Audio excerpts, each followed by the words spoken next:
So good afternoon, everyone. I'd like to take a moment to say that eQuo is founded on core principles of diversity, equality, inclusion, and mutual respect, which we believe are important cultural values at the heart of our community. So earlier today, we held a meeting to discuss an upcoming May webinar on inclusivity and basically design. And we did that with Dave Dam, Jennifer Crowley, Drew Harima, and Kevin Stolarick. And it was truly eye-opening. So we discussed a lot of different ways we can be inclusive. And one of the things that we discussed was for events and webinars, live captioning. So Jennifer found a way today to turn this on for today's event. I'm hoping that it works. So if it does, if it doesn't, please let us know how well this is operating. You can send us an email to start@equoshift.com. Let us know whether or not this worked, and if it didn't, or if there's some other things that we should be doing, let us know. We're going to try and incorporate this into future events. One of the other things that we discussed was introducing ourselves in a way to be inclusive for those who are visually impaired. So I'm Barry Hillier, I'm 52. I identify as he and him, and in spite of my many pained efforts, I'm well past balding at this stage, and I'm going for that distinguished Patrick Stewart look. And yes, I am both a Marvel and a Star Trek fan. I'm also the founder of eQuo, a new platform that's being launched to help small business get the resources they need to get to the next level. We'd like you to be part of what we're doing, so please visit equoshift.com, EQUO shift.com. We'd love for you to be a part of what we're doing. So please do that. What it is we're looking at breaking status quo to create a marketplace that truly believes that small business and small investors matter. Now, before we begin, eQuo would like to recognize that our work and the work of its community partners is conducted on the inherent and treaty lands of diverse Indigenous cultures and nations, including 46 Indigenous treaty agreements in Ontario alone. We're thankful to be able to work, live, and play on the lands of the waters of the dish, with One Spoon Treaty Territory, which consists of much of Southern Ontario and includes Toronto. So lastly, finding meaningful ways to work together and to contribute to the strength of Ontario and Canada and the world, as well as to rural and urban Indigenous communities. These are one of our primary goals at eQuo. So we're excited about the future prospects of truly collaborating with Indigenous peoples, organizations, businesses, and communities across Canada. Jennifer Crowley is our producer today. She's going to be manning the Q&A. So please, any questions, we're going to be taking those at the end. We would love for you to add those. And also introduce yourself in the chat. This is all about networking. And please introduce yourself, find ways to not only introduce yourself today, but hopefully make connections for tomorrow. We're excited to introduce two incredible companies and 4 founders for today's Founders Chat, from zero to millions and the founders who did it. So they are, starting with Suzie Yorke, founder and board member of Love Good Fats. Love Good Fats is an incredible story that starts with Suzie, who took her life savings, believe it or not, to start her first business at the age of 50 as a single mother of 4 with 2 kids just about to start university. I have 1 child about to start next year, and I'm already panicking. Suzie is a triathlete who started her company based on a personal need to find a good, healthy keto snack. She's starting in 2017. She led the launch and expansion of Love Good Fats to exceed $100 million in gross revenues in a little over 3 years, with sales across some of the largest retailers in Canada and the US. You've seen her products, I'm confident. Love Good Fats quickly became one of the fastest growing bar brands in North America. She's also a proud member of the LGBTQ plus community, a strong advocate for diversity, and she's been recognized so many times since launching Good Facts, and rightfully so. 2019 Mompreneur Startup Award, 2019 WXN Top 100 BMO Entrepreneur Awards, 2020 RBC Canadian Woman Entrepreneur Awards for Ones to Watch, and most recently, the Women of Inspiration 2021 Special Recognition Entrepreneur Award, 2021 Revolution Her Entrepreneur Role Model Award, and the 2021 Globe and Mail Report on Business Top Growing Companies in Canada, placing in the coveted #1 spot for 2017-2020 revenue growth. And I want to emphasize all those awards because we don't celebrate those things enough. So congratulations. We will also be talking with Joe Fida, Giancarlo Sessa, and Aedan Fida, 3 co-founders behind Blade, a revolutionary air filtration system that earned them a global patent involving a replaceable cartridge design that allowed them to go from launch to over $56 million in 4 years. So Blade is now a leading Canadian manufacturer of commercial indoor air quality solutions and a trusted supplier and preferred vendor of the Canadian government, including the Hamilton Wentworth District School Board, Waterloo District School Board, Grand Erie District School Board, Peel District School Board, and many, many more.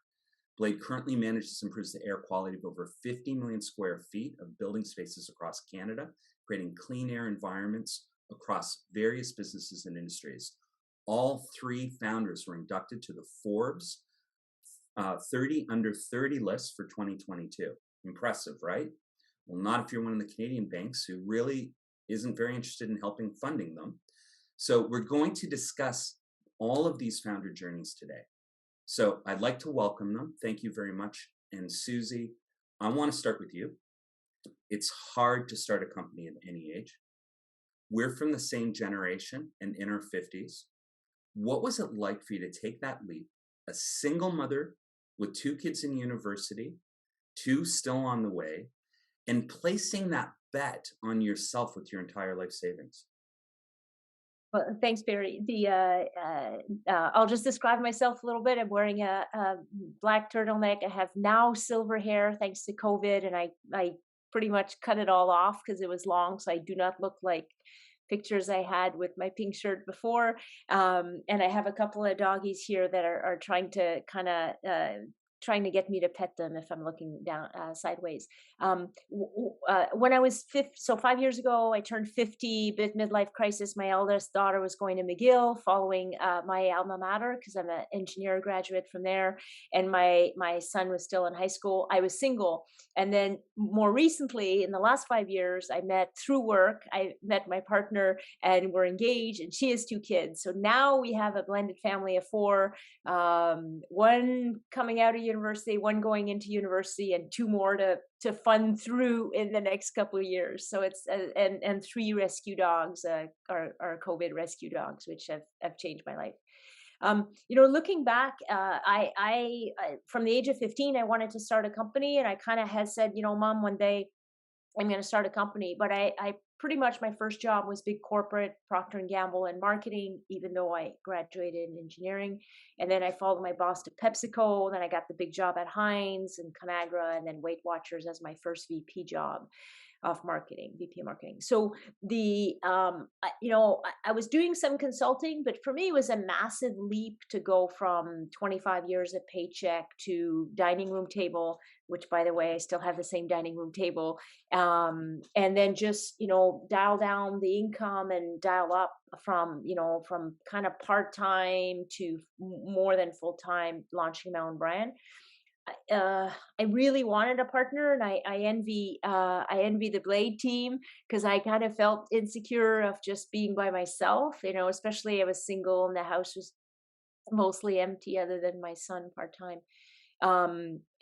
So a lot of it, I look back and I was like, wow, like I was a little bit crazy. I was fearless, I guess. It did work out. I was fortunate, and we're going to talk through this. I was fortunate of having the marketing background. So all of the stuff that I've been paid to do, or when I had clients charge them to do, I did for myself, and it worked out really well to have the positioning, the product, the price value, the marketing launch plan. I know the retailers, like all the stuff that I was good at. That's my career. So that was a big plus. Number 2 is I launched before keto, and then the keto wave carried me a bit. So when that happens, you say thank you, the stars align. And then number 3, I think, I'm really, really a hard worker. I'm passionate. I have, energy and zest. I connect dots, and I'm authentic. Like anyone who's kind of met me and that I've presented to, you know that I'm authentic. And I think as a founder, you have to have that zest and passion and drive and belief. It worked for me, changed my life. I'm no longer on 2 prescription meds.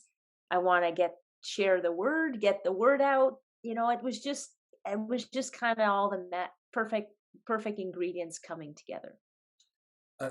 First of all, I think it's fantastic, and I think when you take a look at a lot of entrepreneurs, there's often a moment that they're compelled to step off the ledge, and it's that analogy of they build the airplane on the way down and just hope it catches before they hit the bottom. What was that motivation for you to make such a major life decision?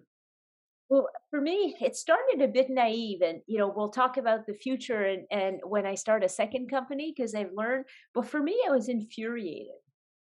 I was just so pissed. Like I ate a low fat diet for 20 years. I hit my mid 40s. I'd done 11 Ironman. I'm doing yoga now every day. I'm not eating any processed anything. I'm not eating any salt. I'm watching my fats. I haven't had, cheese and bacon and a salmon because it's 9 Weight Watchers points because it's full of fat. And I'm sicker than ever. Like it's just like suddenly my tummy, my catch all IBS. So I just like my GI would just kind of wreck my brain and like incapacitate me, and then my blood pressure.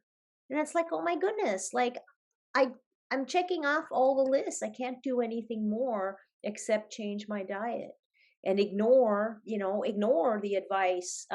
So I literally changed my diet, started eating low carb, eliminated sugar. And the only reason I've now been able to eliminate sugar since trying for 20 years is because I had fat in my diet. My brain was happy, my body was happy, my soul was happy. I'm eating all these good fats. I'm looking at these brownies and this chocolate. I remember for 11 years straight, I ate milk chocolate every day. Like it was my reward for working out and doing Ironmans. I'm going to eat milk chocolate today. Every day, even race day.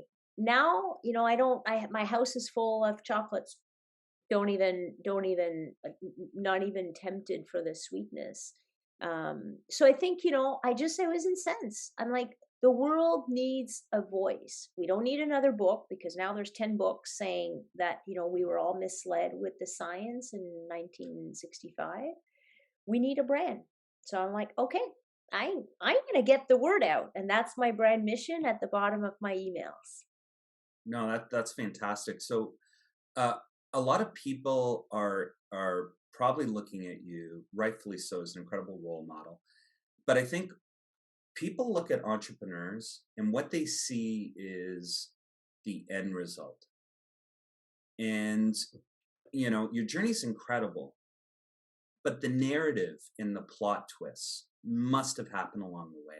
What were some of the barriers that you encountered, and how'd you persevere through that?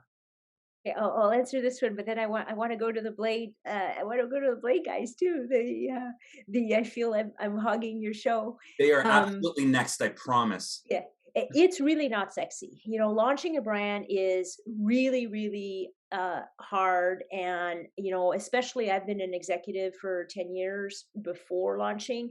You literally have to roll up your sleeves. I'm filling out UNFI forms. I'm doing product briefs. I'm driving over to a lab. I'm driving over to a plant. I'm driving over to retailers. I'm spending every Friday, Saturday, Sunday in Whole Foods and every other natural health food store in Toronto, in Quebec, in Calgary. I'm driving around all the stores to get up at 7 to meet the staff to do presentations. It's really not a glorious, if you're used to the car allowance and the corner office, which, I had some perks. It's totally different, which is why if you think about doing it a second time, sometimes you'll say maybe it's totally crazy because it's hard to go back. You are filling out forms. I was the only employee for like a year and a half. I had 30 contractors, right? I had a little person helping me for the website because I didn't know how to do the plugins, and I had another person taking photography, because although now, with your iPhone, you can do a lot. I had like 30 folks helping me. I had regulatory and all that, but you're doing everything. When you get bigger, you have, a team, an executive team, a staff, but it's not glorious. And right now, just the last little point, I have the privilege of, I connected with 20 other founders, and then I kind of put a post last week, some of you might have seen, saying, hey, there's a bunch of founders that want to connect with other founders. So now I have 200 that have reached out to me, and we're just going to kind of chit chat with the founders on our team's channel now. We all have the same issues, and if you're, less than 5 million, you all have the same issues. Everyone needs funding, and everyone needs good staff. Everyone needs to know how to scale. Everyone's kind of trying to figure out, do I have the best brand positioning? Do I have the best marketing? Do I have the best 3-year P&L? So we all have the same issues.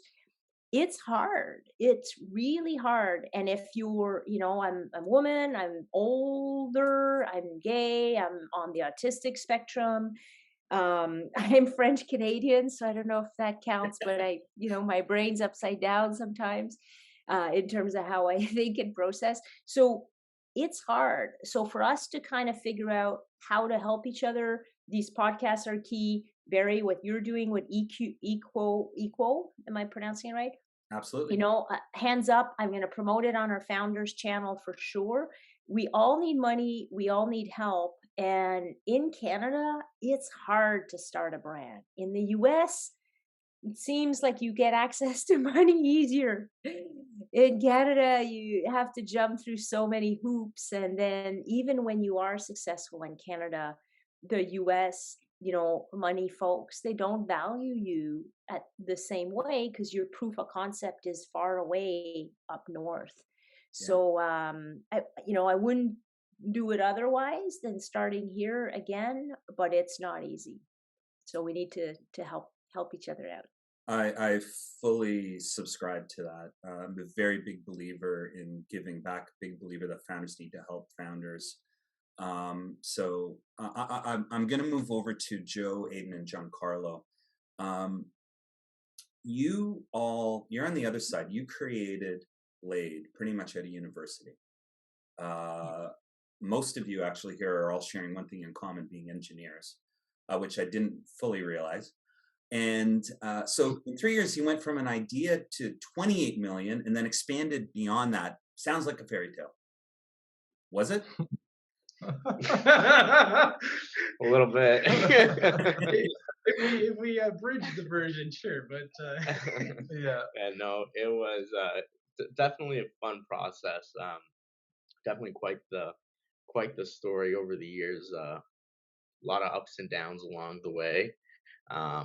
But hey, guess that's what makes a fairy tale, right? So actually, we started Blade back in 2017. So Joe, so he's our engineer. He's our mad scientist on the team over here. So yeah, so Blade Filters actually was the initial name. So we started back in 2017, and it started with the design of our replaceable carbon filter. So for those of you who don't really know what a carbon filter is or what it does, it's essentially a unit that helps remove odors, VOCs, from a room. Now, Joe was in university at the time studying chemical engineering. Aedan and I were at Schulich studying business. We were in our second year. Joe's the one who came up with the idea of this replaceable carbon filter. He saw what traditional carbon filters were like in the market, meaning the fact that when the carbon in the unit was exhausted, you had to replace the entire unit. And he thought, that seems very inefficient, very wasteful, and a very expensive process. There has to be a way to just replace the carbon in the unit, because that's what becomes exhausted. After looking around, doing some research, asking some friends who were using these units, quickly realized that there wasn't a solution. So that's kind of when that light bulb went off, and said, you know what? I'm going to design one. I'm going to do it myself. And so he quickly came up with the idea, approached Aedan, who Aedan and I were, like I said, going to school together, trying to start companies kind of all the time, seeing what to do. So he brought the idea over to me as well. and the three of us thought it was really cool. Did a ton of market research actually in the cannabis industry at the time, because in 2017 it was becoming legalized, and we determined that obviously it's an industry that requires significant odor control. So having this solution in place, carbon filter with replaceable carbon cartridge, people thought that it was something that they want to see. It was something that they would be willing to pay for, and especially a Canadian made unit, they were willing to support it. So quickly hit the ground running. Had no idea what the next few years was going to have in store, but never regretted it. So kind of right away, we quickly started. Obviously, being extremely young at that time, still in university, there are many hurdles along that process. But we went out, we persevered, we started building a brand name for blade filters in the cannabis industry. Started getting known as the Blade Boys at all the trade shows that we went to. So that was really fun. Now, fast forward a couple years now, end of 2019, we just finished a trade show in Vegas, came back, had so many plans, so many projects ready for 2020. Super excited. All these new builds, all these new contacts that we met at that trade show. That was in December. We went to one more actually client visit in, I think it was February in 2020. Started hearing a little bit about COVID. Nothing crazy. The flight going down to Vancouver, I think we were actually the only ones on the flight wearing masks. On the way back, everybody was starting to wear a mask. Flights were starting to get closed down. Everything just turned upside down in our world. All the projects, and even the projects when we went to Vancouver that time, funding was getting pulled, people were getting laid off, our manufacturing facilities here, everything started to shut down, and pretty much our 2020 pipeline was starting to minimize and really come to nothing at this point. Um, so obviously, being in the indoor air quality industry already, having contacts and filtration, having our internal resources, and seeing that COVID was airborne and looking at prior viruses, we wanted to do something to help. We wanted to do something to help bring people back into work. We wanted to bring our clients back into work. We wanted to bring our manufacturers back into work. We wanted to do something so we could try to avoid this stop as much as possible. Joe was doing a ton of research, saw that HEPA filters were used in past viruses. So our team quickly developed our HEPA air purifier. Now we're looking at markets that this could be used in initially, and contrary to all our marketing classes that we took, we started pitching it and pushing it to everybody and anyone. So I remember there were pretty much mornings where we would go like 4 or 5 in the morning all around Toronto, just plastering flyers of our air purifiers and the benefits of it on businesses. So as soon as they went in, they would see it. And we spent weeks doing that in the morning and quickly realized that nobody was calling back. I think we actually had one person call just asking about the price, and that was pretty much about it. So quickly realized that, during a pandemic, not everybody's going to have the money to spend. So kind of went back to the drawing board, realized, okay, who has the money right now, who needs these units desperately. So we started looking at a couple different options, started seeing a lot of traction with the private schools actually. So we started doing a lot of work with the private schools, and we said, you know what, our targets right now are going to be on private schools. Let's try to dominate this industry. So we started doing pretty well. Then we wanted to go one step further, started making relationships with the public school boards now. Market that we've never touched, had no idea about, didn't even know how the purchasing worked through it. We were just persistent. We messaged anyone and everyone and figured out the entire process in a very short period of time. We, at the time, didn't get any traction from the public school boards. they all had the same answer. It was, we do what the government tells us to do. Thanks, but no thanks. We'll let you know. One day, actually, we saw on the news, CP24, what we were calling private schools, was federal government releases funding for the school boards. As soon as we saw that, called our contacts at all those public schools and said, hey, like, don't know if you just saw that message, but we're here if you need us, and we're here to help. And that's really when everything changed. That night, first email that every school board in Ontario saw in their inbox was from us, with our solutions, how we can help. And we just started pushing, and really everything started building there. The HEPAs were great. We started bringing new technologies to our indoor air quality toolbox. This is when Blade Air was now developed, and it's been definitely a process, a lot of growing, a lot of new, once again, technologies within our portfolio to help improve indoor air quality. And now Blade Air and Blade Filters have last week combined to be Blade. So a total solution package instead of two separate brands. Well, first, congratulations. I think I'm going to ask you one more question, then I'm going to kind of open this up to chat with both companies. You went from basically $500,000, and then you had a massive jump into 7-8 figures. So that's a huge increase. Now, obviously, it was a combination of, if you want to call the pandemic, luck, but timing certainly worked well. But there was a lot of effort. You were aware you were jumping into that. As you were managing that process, you were reaching out and trying to figure out, because you landed a very large government contract, and you were trying to figure out how to manage the cash flow of that contract, and you reach out to some of the banks. Can you walk us through that story as to what happened? Absolutely. I'll follow your and Suzie's introduction method. My name is Aedan Fida. I'm 24, identify as he, him. Wearing a black t-shirt today that says I care about my air. I got a message from our marketing manager saying she loved that. So I can't grow facial hair to save my life, but my eyebrows are thick enough that it takes care of the rest of my face. So no worries there. But yeah, no, to your point, Barry, we had landed a life-changing contract for us as young entrepreneurs, being still early in our journey, and it was a huge opportunity that we almost lost.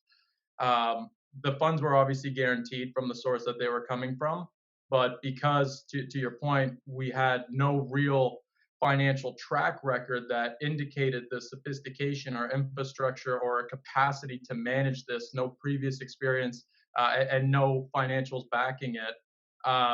Every single bank that we spoke to, unfortunately we can't. We had EDC willing to back 75% of the loan and still couldn't get a Canadian bank to sign on with us. And so we had to start looking to third-party lenders that obviously come with far more aggressive interest rates. And it was a very hard learning experience.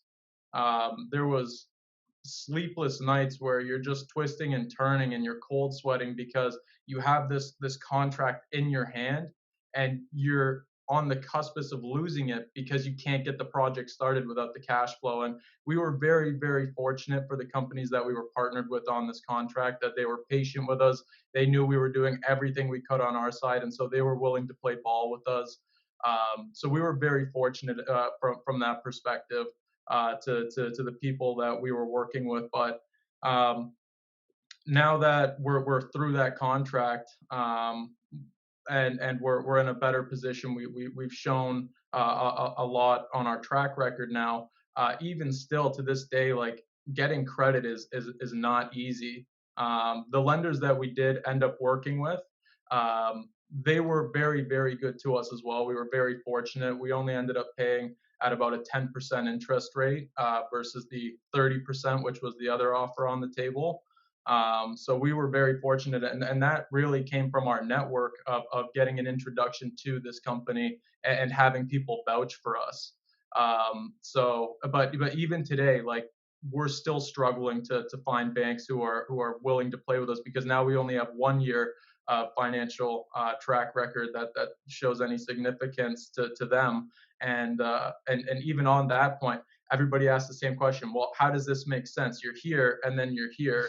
Uh, we don't know that this is sustainable. You have to show that this is sustainable.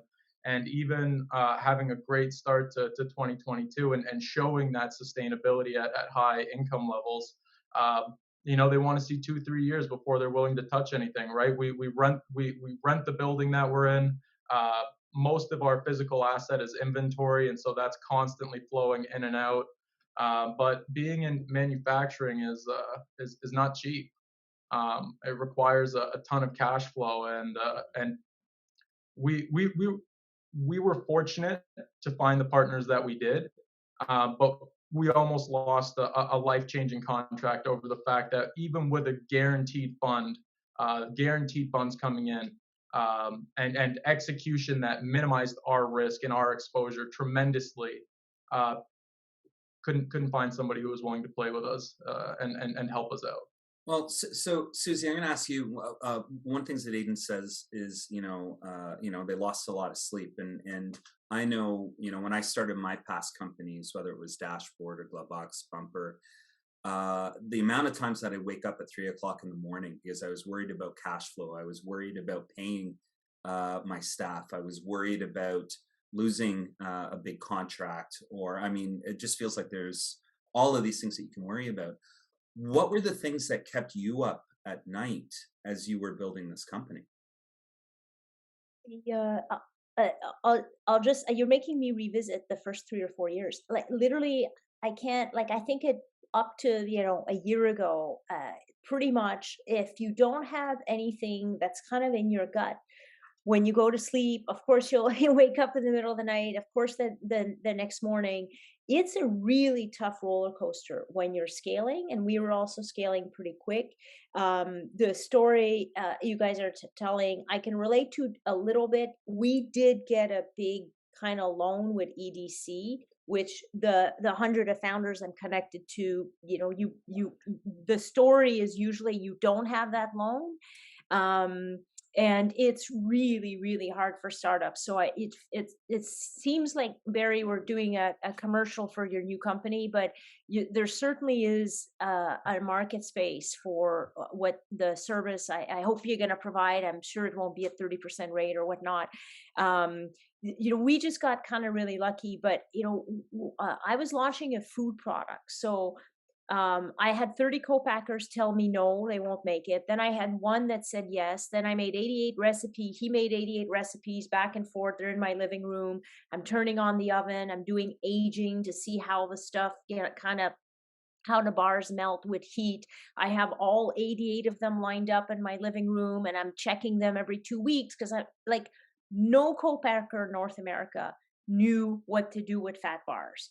I had hundreds of people tell me, oh, fats, that'll get rancid and there'll be mold. And I had every single scare. I had one co-packer in Vancouver who said, I'm not even letting your formulas in my machines because they're going to wreck my equipment, right? So I'm like, pardon, like, really?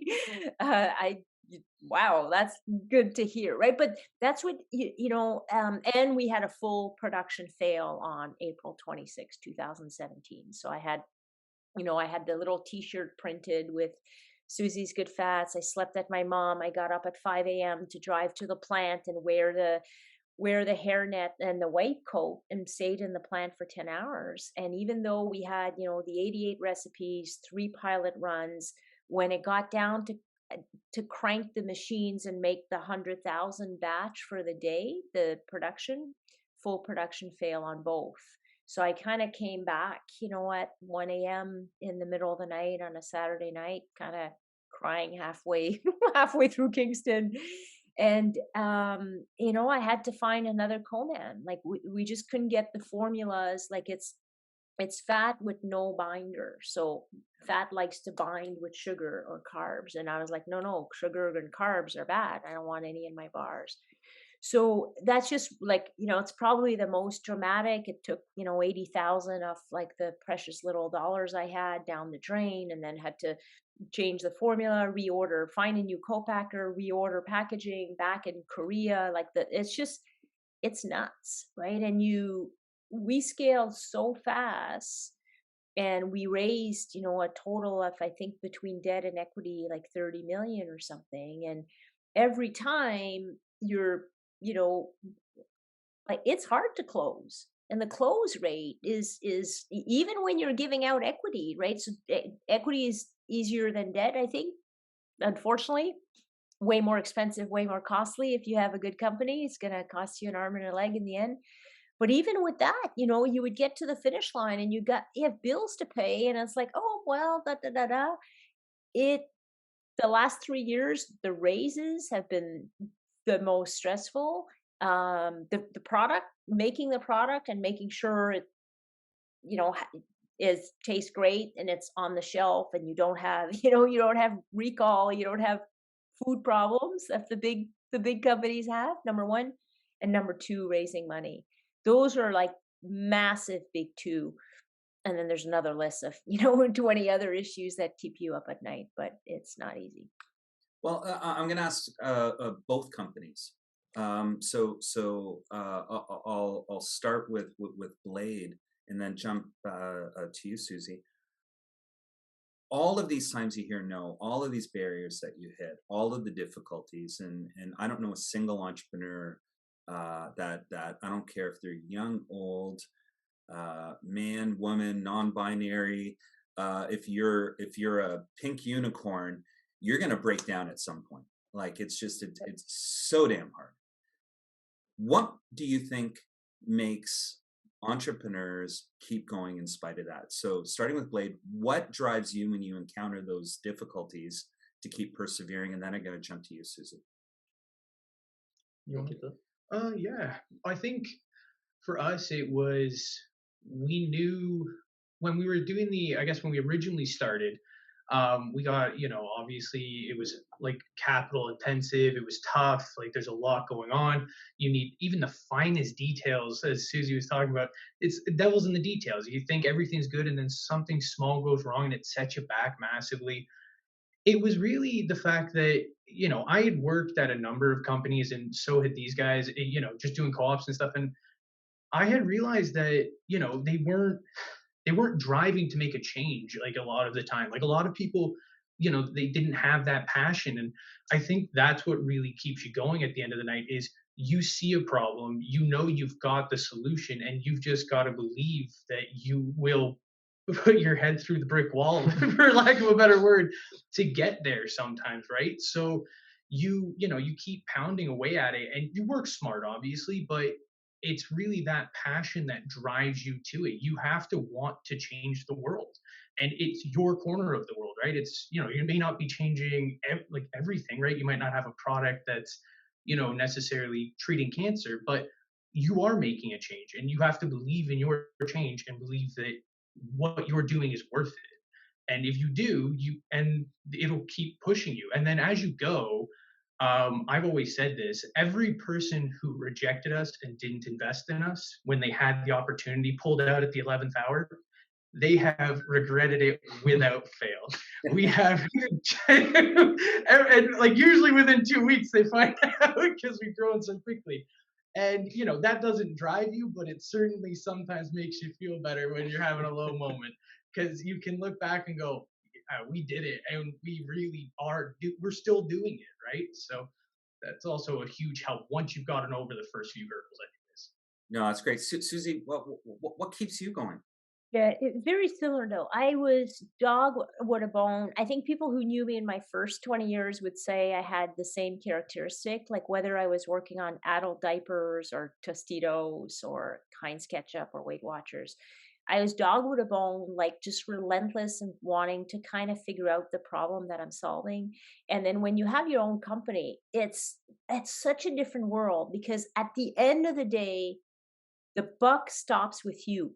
period. Like everything, every day, the buck stops with you. So, you kind of have this even more kind of grandiose, like no excuses, right? Like I will need to find a way. And I've done some tough stuff. I've done some Ironman races. I've there's a few things that I haven't, I've given up or I haven't been successful. You do not give up. The other thing to think about though is who you're surrounded yourself with, because I found that it it's harder when you're surrounded with less entrepreneurs, because we have this DNA of, darn it, I will find a way. Like I tell you, the first 2 years I must have said thousands of times to people around me, can't is not a vocabulary that's part of this culture. We will find a way. And then I would list the 10 things, like the amount of can'ts that were told to me. At 30 co-packers say, we can't make fat bars. We don't know how to make those. Like again and again and again. So, if you have a balance a bit more of like-minded, that kind of helps you when you get up in the morning, and because there can be some complacency that happens in the larger companies. Not, I just want to keep everything positive, but just so you just have to figure out how to find a way. The watch out is entrepreneurs have blind spots. Yeah. Right? Like entrepreneurs will be like, I'm going to keep going. And then you'll have all this advice, source, advisors, input. And some entrepreneurs will be like, boom, boom, boom. I'm going down this hallway. So you kind of have to just have the right balance, right? The ego has to stay in check. You kind of have to have some checks that you're not going to keep going on a path that you should not keep going. And you really want to keep nurturing what's special about us, is you will find a way. You become an expert in your brand, and you become an expert at solving things when other people have given up in the past. I love that. Now, I completely agree. I think one of the difficulties that I had earlier for me was that notion of that feeling of isolation. So what I love what you're doing with that founder group, and what we're Yep. trying to do with eQuo as a collective community, is to bring entrepreneurs together, but also those specialists, all of the people who believe in those founders, to be able to have that conversation. And that balance can be difficult, because on the one hand, you see something nobody else sees, but the flip side is you don't see the pitfalls that other people might see that you're not seeing. So trying to manage that minefield without losing sight of your guiding North Star can be quite tricky. One of the things that I want to do, Jen, I want to make sure that we have some time for some people to ask some questions. Are there any questions we can throw in, and we'll start maybe just kind of alternating back and forth? Yeah, Barry, we had a couple of really good ones. The first is, looking back, what do you wish that you knew that you didn't know back then? And that comes from Lester D'Souza. Thank you, Lester.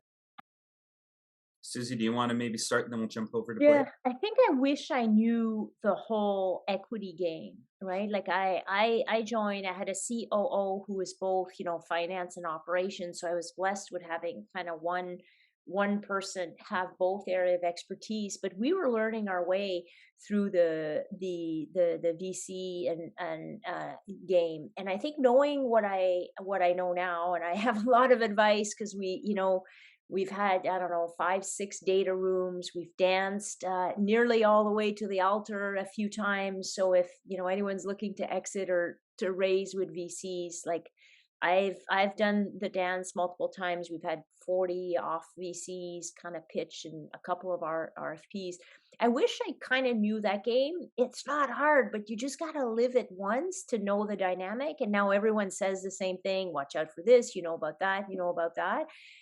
Because that can be the most costly for a founder, the most costly kind of area where you lose a lot of equity, a lot of control, and you're just learning your way, and you're dealing with with guys who are doing this for a living, and the intent is always the right intent. The investors want to make their return. You have a brand to build, right? The intent is noble. It's pure business. But as a founder and entrepreneur, had I had a bit more experience there, I think I would have handled some things a little bit differently. Um, Blade? it's a tough game. Yeah. I think I agree. It really comes down to, as Suzie kind of already touched on, like the price of equity and the price of debt, and trying to understand that better. We bootstrapped the company for the first couple of years, and then we did a smaller raise, and I think even at that point, if we could go back even just a couple of years, like taking more money when money was offered instead of closing our round where we thought we were going to end. Things like COVID you can't foresee, and entering into this pandemic, and we gave ourselves a runway. We met our runway, and we said, okay, this is where we want to be. This is where we were, and then COVID hits, and when we went to go raise more capital. We should have just taken, looking back now, it's advice that you get over and over and over again, is take money when money's offered, and work around that, because quite often you'll end up paying 10 times more further down the line for it. Yep. So I completely agree with what Suzie is saying, and her sentiments on that side. And I'd like to throw one thing that I wish I would have learned and implemented earlier and ongoing, and it's always be networking, and don't network when you need something from somebody. Make sure that they know who you are. Make sure that you can help them when they might need some help. Because when it comes time that you actually might need to ask for money, they've already seen what you've been doing, and you haven't asked them for 2 years, and you actually have a real relationship that's meaningful. That if you create meaningful relationships, all of those barriers, they're not going to get removed, but they do become easier. Jen, do you have another question there? I do have another one from Peter, and Peter's directed his question specifically at the Blade team. He notes, congratulations on solving a problem and building a great business from it. What challenges and or barriers are you now facing at this stage of growth, and what presently do you need to scale? That's a great question. Yeah. I think one of the barriers really that we run into, I would say there's a couple. The one on needing to scale is really one challenge in particular right now is manpower and resources. Just with everything supply chain issues that we're facing lately, whether it's a war going on overseas, the rail going on strike, shortage of truck drivers. That is one challenge that every day we're trying to find different solutions for. And Suzie, kind of to your point earlier, can't isn't a word where we work. Kind of all the time there's one piece that of our units that needs to change every time we're sending a shipment out, because we might be short of something, and in the back the guys would say, well, we can't do this today, we can't send this out, and we'll say, well, let's all put our heads together, let's think through it, and every time never fails that we come up with a solution. I think that's definitely one aspect. I think on another end too is just one thing that COVID's really done for us, and kind of to Aedan's point, is just proving out everything for our future pipeline. Is COVID's really changed the perspective of air quality. It's not just a COVID company and a COVID solution. It's indoor air quality. You're seeing it everywhere. First, it's with the schools, then it's back to work. Thinking about what's your air quality in your house, and everything that's happening in the future. We want to minimize any future pandemics, any future lockdowns, if it happens to a less extent than we've seen over the past 2 years. That's really what we're going to be trying to do.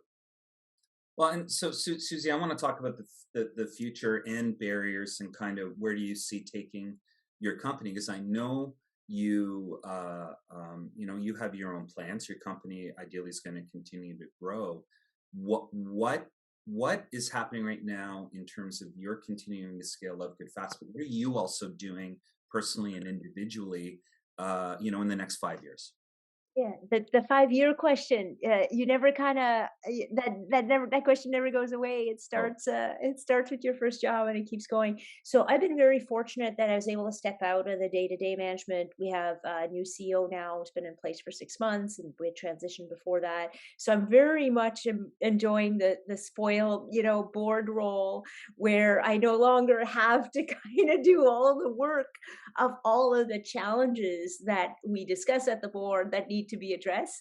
Um, and that's been fantastic. The brand has been impacted by COVID because we were a hyper growth brand that serves on the go, and then on the go crashed, in store shopping crashed, keto initially went by the wayside. I think everyone put on an average of 41 pounds and ate banana bread. So we did have like business challenges, but I think I'm pretty proud as to how we pivoted as everybody, and kind of got the business to be in a really good place to now kind of springboard and do kind of CPG 101, right? I worked on dozens and maybe 100 of turnaround brands and growth brands and relaunch and innovation. So we kind of made it to the big leagues, and now it's the tough, hard CPG game of continuing to build a brand, until you get to leadership. And then even when you get to leadership, then you kind of have to stay there, right? So it never stops. So that's kind of the fun part of CPG. So and that's in good hands with the CEO and the team. So I'm looking at a bunch of opportunities. I've had a few old bosses kind of reconnect with me, and I've kind of helped out a few. And there's a lot of things that I could be doing. For sure, I'm learning Spanish, so I'm a third of the way through Duolingo already, and I can nearly read now. Don't Let's not go to the but and then I have many options in terms of board and advisory, but I kind of look at all of the opportunities. I certainly have in it to start another brand. I always said I would never do that, but it's kind of like an Ironman. When you do one, everyone will tell you you can't just do one. And I swore I would never do another startup, especially not at age 55. But it's in my DNA right now, so I think it's going to be in the cards, and I will be reaching out to eQuo for some funding. well, so I absolutely think that entrepreneurs are very much like artists. To try and tell an artist, even if they had a big hit, to stop writing music, good luck. Yeah. So you started a company older. Blade, you started younger. I'd like to ask each of you. We'll start with Blade. What advice do you have for entrepreneurs, and what do you think are some of the critical things that they really need to know if they're going to launch a business? You need to Joe's point and to Susie's point, and to your point, Barry. Like every entrepreneur, there needs to be a balance between being a little bit egotistical in the belief that you can do it, and not giving up on yourself, and truly believing in yourself, and having that self assurance to keep pushing. And yeah, Susie, we were incredibly fortunate to have this partnership. Obviously, partnerships, there's going to be a couple of arguments here and there, but ultimately you're all working towards the same goal. You're all motivating each other. So we were very fortunate to have each other in that capacity. But honestly, like the biggest challenge to overcome is getting over that first milestone of hitting your revenue numbers and starting to see real profits being generated. Once you're able to really hit that, there's going to be a million more problems that come up, but at least you can continue to grow and feel a little bit more comfort and take more comfort in those accomplishments, and let that success feed future success, and utilize what you've learned. So honestly, it's don't give up, and keep pushing and keep believing in yourself. And as you said, as you both said, don't get the blinders on. Listen to the people who care about you, and who have your best interest and your company's best interest in their hearts too. Be willing to take that advice, and sometimes you're not going to want to hear it. It's not going to be what you were hoping to hear, but you have to swallow that, and be willing to set aside your ego at that point and say, you know what, you're probably right. Maybe I should explore other options. So from that perspective, it's definitely don't give up. And on the age thing, you can overcome it. What we always used to do is, when we would get into a technical meeting, we would bring Joe, and and we just let Joe go on a tangent about whatever the product was, and they might come into the meeting thinking you don't know what you're talking about, but they left with a very, very different mindset. So you can overcome it. It's not easy. Nothing in life worth having is. Just be confident in what you do. Yeah. Well, it's kind of like going back to your artist analogy. A lot of entrepreneurs, right? Their greatest supporters are, you have to have that self-support, but you also are usually your own toughest critic too, right? You're going to be the one at the end of the day that says, does this fit the image of the solution that you wanted to make, right? And so not having the blinders and having other people can really help too with that as well sometimes. And but yeah, being young, I always had a rule of thumb that you had to be 3 times more competent than needed. And if you were, nobody could question you at the end of the day, because that was the biggest thing, right? If you're young, you have to work hard to make sure people know that you know what you're doing. So Suzie, what about you? Yeah, same. Just make sure. Yeah, I would say absolutely the same thing. You get a big sense of relief when you hit a run rate where you can pay the bills and you've made it. When I was at P&G, there was a saying around critical mass. So your brand needed to get to a certain critical mass. So if you kind of work by milestones, there's a huge sense of relief. In food, it's 2 million in Canada.